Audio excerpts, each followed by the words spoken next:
చెప్పండి అయ్యా. నమస్తే మేడం. నమస్తే. నమస్తే. నమస్తే. ఎక్కడి నుంచి వచ్చారు? మాది వచ్చేసి నిజామాబాద్ అండి. మీ పేరండి? యాదయ్య. చెప్పండి, మీ ప్రాబ్లం ఏంటండి అసలు? పిల్లల్ని చదివించి మంచిగానే చదివించిన. ఎవరు? ఇద్దరు కూతుర్లా? ఇద్దరు కూతుర్లు. పెద్ద ఆమె చిన్న ఆమె. ఇద్దరేనా మీకు పాపలు? ముగ్గురు ఉన్నారు, ఇంకా చిన్న ఆమె. మీకు ముగ్గురు అమ్మాయిలు? ముగ్గురు అమ్మాయిలు. చిన్న ఆమె పెళ్లి కాలే కావచ్చు. పెళ్లి కాలే ఇంకా. చెప్పండి సార్, ప్రాబ్లం ఏంది? మా చిన్నమ్మాయి అండి. చిన్నమ్మాయికి అయితే వివాహం అయింది, పిల్లలు పుడతలేదని భర్త దుబాయ్ వెళ్ళిపోయాడు. ఒక్క నిమిషం మీరు క్లారిటీగా చెప్పండి మాకు. మీ చిన్న పాప సమస్య గురించి వచ్చారు, ఓకే. ఈ అమ్మాయికి పిల్లలు పుట్టట్లేదు. పిల్లలు పుట్టట్లేదు, ఓకే. ఆయన దుబాయ్ ఎప్పుడు వెళ్ళాడు అసలు? పెళ్ళైన తర్వాత వెళ్ళిండు. పెళ్ళైన తర్వాత వెళ్ళిపోయాడు. అప్పుడు సంవత్సరానికి ఒకసారి వస్తూ ఉంటాడు. కాకపోతే సంవత్సరానికి ఒకసారి వస్తూ ఉంటాడు. మరి ఈ అమ్మాయి అంటే అబ్బాయికి ఇష్టమేనా బాబు? ఫస్ట్ లో ఇష్టంగానే ఉండేవాడు. రాను రాను వాళ్ళ మధ్యన సమస్య ఎదురైంది. ఓహో, రాను రాను గొడవలు ఎదురైంది. దేని గురించి? పిల్లల గురించి. మరి ఎక్కడైనా డాక్టర్స్ కి చూపించారా మీరు? ఇద్దరిని తీసుకెళ్లి చెక్ చేయించాము. ఏం చెప్పారు మరి? ప్రాబ్లం ఏం లేదన్నారు. ఇక్కడ సమస్య ఏంటంటే అంతా బానే ఉంది. అబ్బాయి ఏమో దుబాయ్ లో ఉంటాడు, అమ్మాయి ఏమో మీ ఇక్కడ ఉంది. ఇప్పుడు మీ అమ్మాయి మీ ఇంటికి వచ్చి ఎన్ని రోజులు అవుతుంది? సంవత్సరం అయిపోయిందా? సంవత్సరం నుంచి మీ ఇంట్లోనే ఉంది ఈ గొడవల కారణంగా. ఇప్పుడేమో డైవర్స్ కావాలని నోటీస్ పంపించిండు.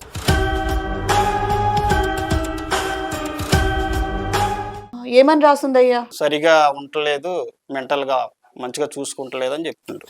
అమ్మాయి నీ పేరేంటమ్మాయి? నా పేరు దీపిక మేడం. నీకు మీ ఆయనకి మధ్య కొంచెం కోఆర్డినేషన్ అంతా మంచినే ఉంటదమ్మా? బానే ఉంటది మేడం. మంచినే ఉంటారు. అమ్మాయి పలకరిస్తే బానే మాట్లాడుతుంది కదండి. మెంటల్ గా ప్రాబ్లం ఏంటి? కోఆపరేషన్ బానే ఉంటది, ఇద్దరి మధ్య రిలేషన్షిప్ బానే ఉంది. మరి ఈ డివోర్స్ నోటీస్ పంపించడానికి రీజన్ ఏంటి? ఎందుకంటే ఒక భార్య భర్త ఇద్దరికే తెలుసు దాని రీజన్ ఏంటో. కొన్ని విషయాలు అమ్మా నాన్నతో చెప్పగలం, కొన్ని విషయాలు చెప్పలేం. కాబట్టి నీకు మాత్రమే తెలుసు తను ఎందుకు పంపించాడు. పిల్లల ఒక్క విషయంలోనే ఒక విషయమేనా? ఎన్ని సంవత్సరాలు అయిందండి పెళ్లి? కరోనా టైంలో అయింది. కరోనా టైంలో అయింది. ఒక 5 సంవత్సరాలు అవుతుంది సార్. 5 సంవత్సరాలు అవుతుంది పెళ్లి. అన్ని చిన్నప్పటి నుంచి మాకు మా నాన్ననే చూసుకుంటాడు. మాకు పొలం అమ్మి మాకు చదివించడము ఇవన్నీ కష్టాలని మా నాన్ననే చూసుకుంటూ మంచిగా చూసుకుంటాడని అక్కడ అబ్బాయికి అని ఇస్తే ఇప్పుడు డైవర్స్ కావాలి, పిల్లల కారణంగా మేము విడిపోవాల్సిన పరిస్థితి మాకు వస్తుంది. ఇప్పుడు ఆయన ఎక్కడో దుబాయ్ లో ఉన్నాడు, ఈమె ఏమో ఇండియాలో ఉన్నది. పిల్లలు కావాలంటే ఎట్లా వస్తారమ్మా? సంవత్సరం నుంచి మా నాన్న దగ్గరనే ఉంటున్నాను. మా ఆయన చెప్తే కూడా వినట్లేదు.